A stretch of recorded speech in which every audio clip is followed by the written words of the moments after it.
के चरणों में नमन करते हुए, इस बलिदानी सप्ताह को नमन करते हुए मैं सबसे पहले धन्यवाद करना चाहूंगा दिल्ली सरकार के पूर्व मंत्री वली साहब का और यहाँ की कमेटी का, जिन्होंने मुझे अपनी बात कहने का मौका इस अवसर पर दिया। पूरे देश का किसान आज आंदोलित है।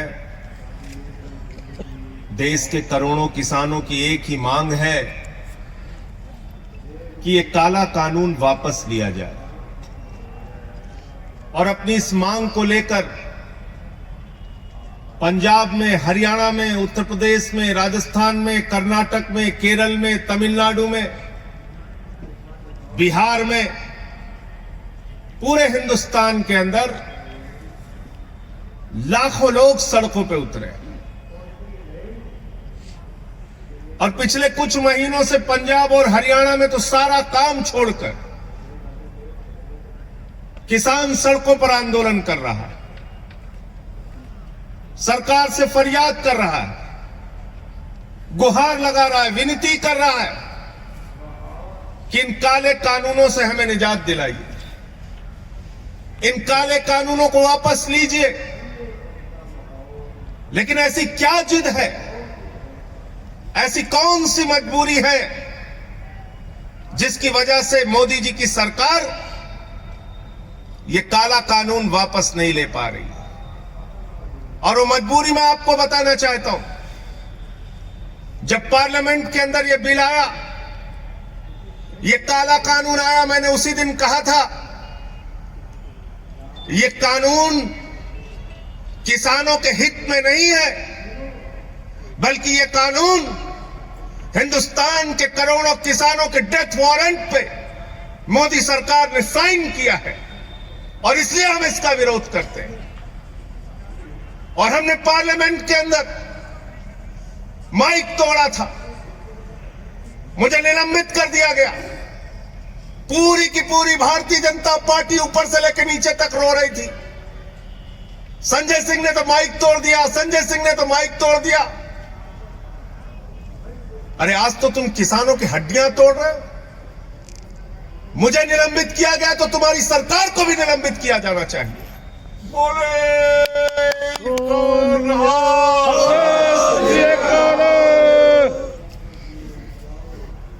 आप ये काला कानून लेकर आए, इस काले कानून के अंदर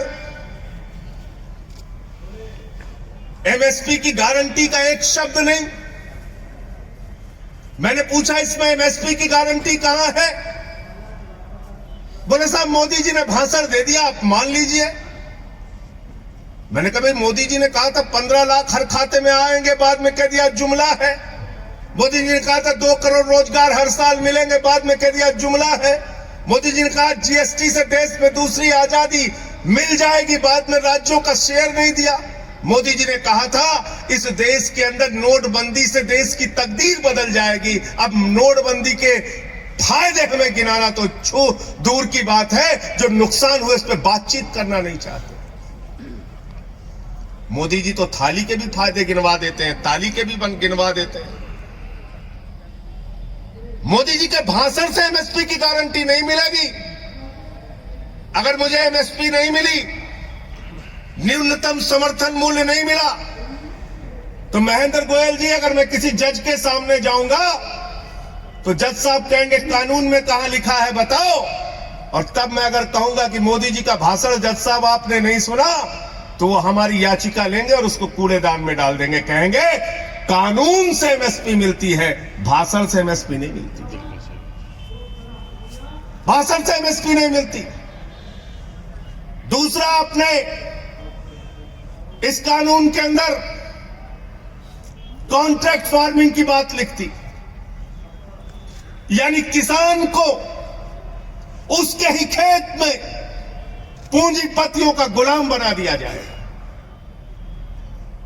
इस कानून में आपने असीमित भंडारण की छूट दे दी। इसका मतलब हिंदुस्तान का कोई भी पूंजीपति अडानी और अंबानी सस्ते में किसान से गेहूं खरीदेगा, सस्ते में किसान से धान खरीदेगा, सस्ते में फल खरीदेगा, सस्ते में सब्जियां खरीदेगा और सबका भंडारण करके अपने बड़े बड़े कोल्ड स्टोरेज में रखेगा और जब बाजार में उसकी कमी आ जाएगी तो महंगे दामों पर हमको आपको बेचेगा। इस देश में जमाखोरी, कालाबाजारी और महंगाई को मोदी सरकार ने इस बिल के माध्यम से लीगलाइज करने का काम किया है, वैधता प्रदान करने का काम किया है। आप कहते हैं ये बिल किसानों को समझ में नहीं आता। मोदी जी भाषण देके समझा रहे हैं, उनके मंत्री भाषण देके समझा रहे हैं, कहते हैं बिल समझ में नहीं आया, बिल समझ में नहीं आया। अरे मैं तो ये कहना चाहता हूं किसानों को ये बिल समझ में आ गया है, ये आपकी प्रॉब्लम है। ये अपनी प्रॉब्लम है कि किसानों को ये बिल समझ में आ गया है और इसलिए आज पूरे देश का किसान आंदोलनरत है। मुझे पीड़ा होती है, तकलीफ होती है मुझे जब आप उन अन्नदाताओं को आतंकवादी कहते हैं, शहीद आजम भगत सिंह के वंशजों को आतंकवादी कहते हैं, शहीद उधम सिंह के वंशजों को आतंकवादी कहते हैं, शहीद लाला लाजपत राय के वंशजों को आतंकवादी कहते हैं, शहीद करतार सिंह सराफा के वंशजों को आतंकवादी कहते हैं। जलियांवाला बाग कांड में जिन लोगों ने अपनी शहादत दी उनके वंशजों को जो लोग आतंकवादी कहते हैं, उनको इस देश की सत्ता पर एक मिनट भी रहने का अधिकार नहीं, मैं कहना चाहता हूं। और इसलिए साथियों और दोस्तों, कल तो मोदी जी के सामने हम लोगों ने विरोध किया, हमारे साथी सांसद पंजाब के भगवंत मान जी ने जमकर विरोध किया और उनके बहरे कानों में आपकी आवाज पहुंचाने की कोशिश मैंने की। सदन चल रहा था तब भी की, सदन नहीं चल रहा है, सत्र नहीं बुलाया जा रहा है तब भी की और आगे भी करता रहूंगा, लड़ता रहूंगा आपके लिए, आपकी आवाज को उठाता रहूंगा, क्योंकि हमारे नेता अरविंद केजरीवाल जी ने साफ तौर पे कहा है आम आदमी पार्टी का एक एक कार्यकर्ता सड़क से लेकर संसद तक किसानों के मुद्दे पर उनके साथ रहेगा। लाठियां भी खानी हो, जेल भी जाना हो, आपकी सेवा भी करनी हो, एक कार्यकर्ता बनके, एक सेवादार बनके आपके साथ मजबूती से खड़ा रहेगा। और इसलिए मैं आप लोगों से निवेदन करने के लिए आया हूं, विनती करने के लिए आया हूं। बल्ली साहब यहां बैठे हैं, बहुत सारे संघर्षों में जेल भी जा चुके हैं, लाठियां भी खाई हैं इन्होंने गरीबों के लिए, मजदूरों के लिए। महेंद्र गोयल जी हमारे विधायक जी हैं, कई दिनों से लगातार यहां पे सक्रिय हमारे कार्यकर्ता हैं साहब। मैं आप लोगों से एक ही बात कहना चाहता हूं, आपके आंदोलन से पहली बार हिंदुस्तान की सरकार डरी हुई है, खलबलाई हुई है और इनको एक ना एक दिन, अब ज्यादा समय दूर नहीं है, मजबूर होना पड़ेगा, मजबूर होना पड़ेगा आपकी मांगों को पूरा करने के लिए। इस पूरे सप्ताह हम छोटे साहबजादों को नमन करके उनके सामने अपना याद करते हैं, उनके बलिदान को याद करते हैं, क्योंकि वो जो कौम है, सिख कौम, इसका इतिहास हिंदुस्तान की आजादी के आंदोलन से लेके और उससे पहले हमारे गुरुओं की जो शिक्षा है वो बलिदान और त्याग की शिक्षा है, सेवा की शिक्षा है। देश में कहीं भुखमरी हो, सिख समुदाय के लोग सबसे आगे। देश में कहीं आपदा आ जाए, सिख समुदाय के लोग सबसे आगे। देश में कहीं भूकंप आ जाए, बाढ़ आ जाए, सिख समुदाय के लोग सबसे आगे।